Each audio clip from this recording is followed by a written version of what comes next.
आज सकाळी सकाळी स्वयंपाकाची गडबड चाललेली. सकाळी म्हणजे 11 वाजलेले.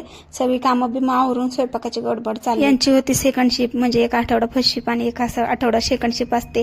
तर यांची सेकंड शिफ्ट होती आणि सकाळी फर्स्ट शिफ्ट असली का सकाळी पहाटे स्वयंपाक होतं, पण आता दुपारी करावं लागतं. आणि आज बनवलेले वरण भात, शेंगदाण्याची चटणी आणि ज्वारीच्या भाकरी. आणि ज्वारीच्या भाकरी म्हणजे ना मी पहिल्यांदाच बनवलेल्या, त्या इतक्या कठीण आहेत बनवण्यासाठी ना, तर काय सांगू. मला त्या म्हणजे जमल्या की नाही तुम्ही कमेंट करून नक्की सांगा. तर ना पूर्ण कणिक भिजवून घेतली आणि मी पहिल्यांदाच बनवलेल्या ह्या ज्वारीच्या भाकरी. तर ना माझे इतके हात दुखत होते, ते पीठ जरा चिकट असते ना गव्हाच्या पिठासारखं, त्यामुळं काय मला जास्त काही जमलं नाही. पण इतके हात दुखत होते ना, नंतर 4च भाकरी बनवलेल्या, जास्त नव्हत्या बनवल्या, पण मला लय प्रॉब्लेम झाला.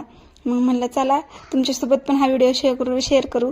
मला जमल्यात का नाही मला नक्की कमेंट करा. आणि मी पहिल्यांदाच बनवल्या ज्वारीच्या भाकरी. आमच्याकडे काही ज्वारी खात नाही, आमच्याकडे तांदूळ पिकतो म्हणून तांदूळ बाजरी खातात, तर जास्त काही ज्वारी जमत नाही. ह्यांच्या मित्रांनी दिलेली ज्वारी, मग छान अशा ज्वारीच्या भाकरी बनवून घेतल्या. आणि मी स्वयंपाक करते तेव्हा ह्यांची लुडबुडमध्ये चालत नाही, ते असं होतच नाही. ह्यांचं नुसतं काही ना काहीतरी असतंच मध्ये. तर चला भेटूया नेक्स्ट व्हिडिओमध्ये. बाय.